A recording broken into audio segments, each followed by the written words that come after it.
The internet is populated with so much writing advice these days. I mean, all you have to do on Instagram or Twitter is write hashtag writing advice, hashtag writing tips, hashtag writing community, and you have so much writing advice staring right at you in front of your screen.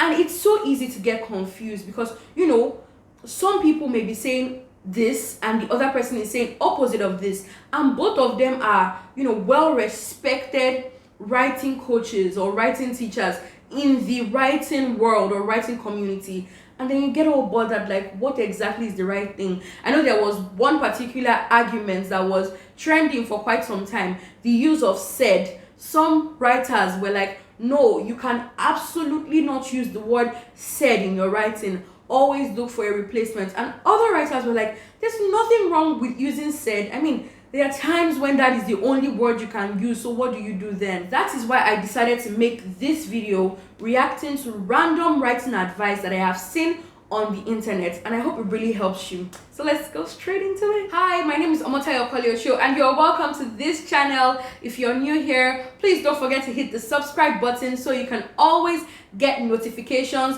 when videos get posted. I look back at some of my writing that I did a few years ago, and I can tell you for a certain that I am much better as a writer now. Why? Because I have continued to write and I have continued to be consistent at my craft. However, I do not believe that it is possible to write every day, especially if you're occupied with other things in life. If you have a 9-to-5 job, or even if it's a remote job, if you have a family, some of these things may not be possible. And there are some days when you just want to rest. You just want to watch a movie, you just want to relax, you just want to, have fun with your friends. I do not think it is possible then to write every single day. What I would advise is to write consistently and write regularly. And in doing this, you must understand your schedule. So, for instance, if you're working a 9-to-5, it may be implausible to tell you to write any days through the weekdays. So you can dedicate, every Saturday, by so time, maybe I wake up early, by 3 a.m. or by 4 a.m., I'll write at least one chapter or one poem, just to get in touch with my writing self. Or you can say, while I'm at work, if I have some free time on Wednesdays during lunch break, I can write, a paragraph or something, just something to keep the writing brain active. Yeah. So I would not say that it is possible to write every day. What I would say is to write consistently. Okay, I can tell you for a fact that I am a great writer. I mean, you should check out some of my books, you definitely agree. But do I read every day? No.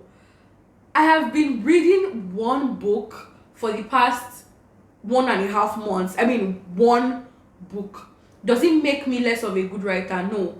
The importance of reading is so you can learn from other writers, you can learn from their genres, you can learn how they build their characters, you can learn how they use their grammar, you can learn all of those things. That is why you are advised to read as much as you can. So what I would say, just like I said with the first one, is try to read consistently, try to understand yourself, and try to create a working schedule that can help you to accommodate your reading needs.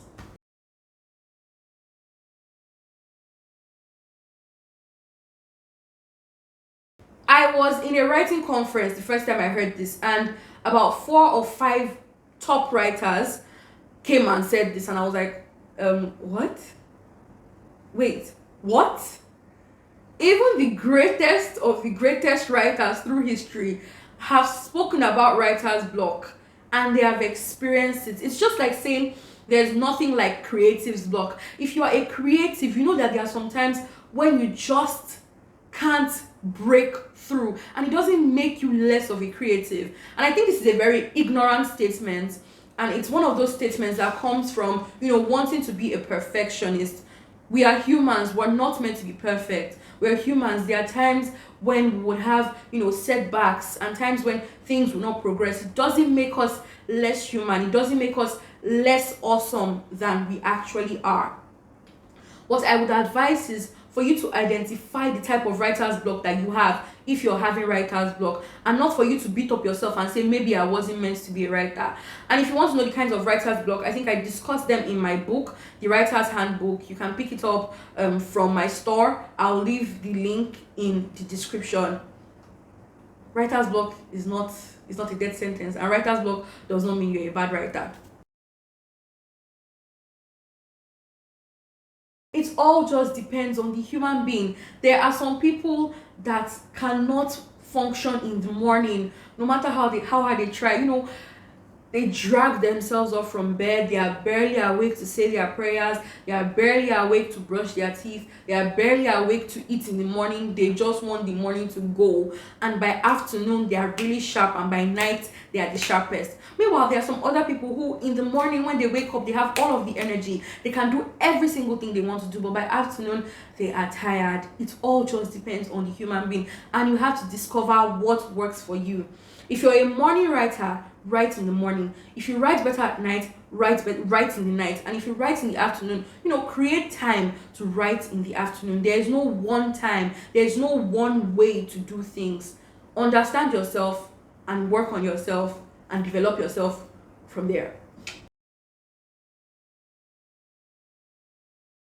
Excuse me?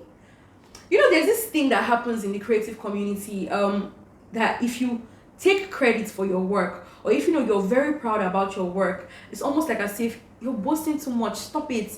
Let your work speak for itself. Hello. If I write my book for 6 months, 2 years, 6 years, and it comes out, I am going to be talking about it. I am going to be associating myself with that book. I am going to be bragging about my book. And then everybody is going to know I wrote that book. There's nothing wrong with wanting applause for something that you've worked really hard for. There's absolutely nothing wrong with it. And we need to stop shaming creatives. We need to stop shaming writers for being proud of themselves. People are interested in your books, yes, but they can also be interested in who you are as an author. People can look up to you. People can learn from you. People can just enjoy who you are. There's nothing wrong with that. Okay?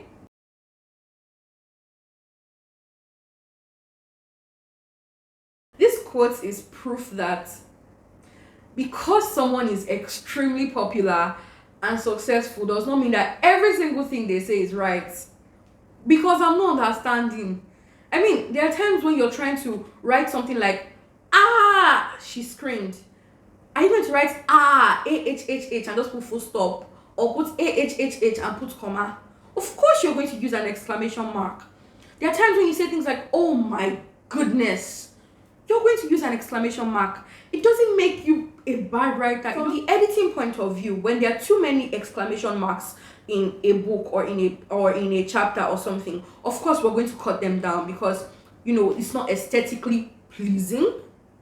But what we try to do is to replace those exclamation marks with words that convey the emotion. But it doesn't mean we erase every single exclamation mark from the book.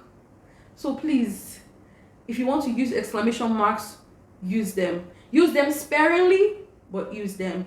And even if you don't use them sparingly, if you get a good editor who is also patient, they can help you and you can work your way, both of you can work your way into creating the right words for the emotions that you're trying to convey.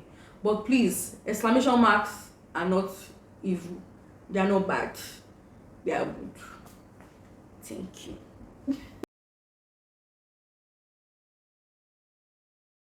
If I could get $1 for every time I heard this, man, I'd be rolling in money. Hey!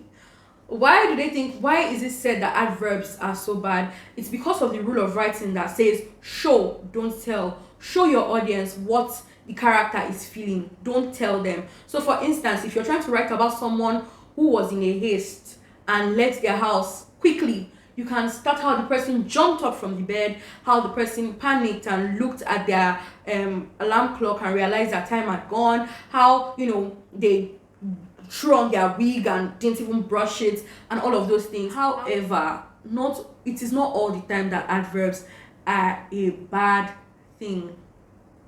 You can use adverbs when there's no way to describe properly, or when the description would take focus off the main point of that scene. You can use adverbs. Again, use them sparingly, use them when necessary, but they are not bad words. They are not words that should be totally expelled from your grammar or totally expelled from your book because you don't want to go to hell. So I've seen this several times, they say no matter the genre, if you're writing fantasy, if you're writing adventure, if you're writing whatever, there must be somebody that must have a romantic interest. There must be somebody that must fall in love because that is what sells. And to that, I'm just going to ask you one simple question. Moana? Did you or did you not like Moana? Did she have a love interest in Moana? Didn't you enjoy Moana? I'm saying Moana a lot, but Moana? For real though, yes, it's nice to see people fall in love, but there are some times that the stories don't need the love interest. I think it's even high time we explored other things like family, like friendships, all of those other relationships. It's not every time that, there must be romantic interest. It's not every time that somebody must fall in love. That's my opinion. I don't think that every book or every story or everything you watch needs a romantic interest.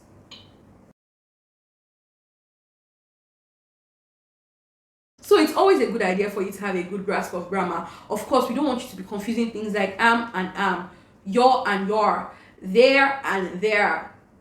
All of those things are exhausting, and your basic English, you should know them. But it is not every writer that has such a vast knowledge of where to use all of the punctuation or the particular grammar that fits into this word. Sometimes a writer may use a particular word which is not grammatically wrong, but it could be conveyed better with better language, and that is where your editor comes in. So for instance, if you're using a comma where you're supposed to use a semicolon, your editor will fix that. If you're using a hyphen where you're supposed to use a dash, your editor will fix that. It doesn't make you a bad writer. It's important to have a good grasp of grammar and punctuations, but you don't have to know every single thing. Even your editor doesn't know everything. He or she's probably Googling stuff too. So we're all here together. Thank you so much for watching this video. I really hope you enjoyed it. If you have any comments or any more writing advice that you want to talk about, please drop them in the comments. I'll be reading and replying. Thank you so much. Don't forget to subscribe and like this video. I hope you have a wonderful week. Bye.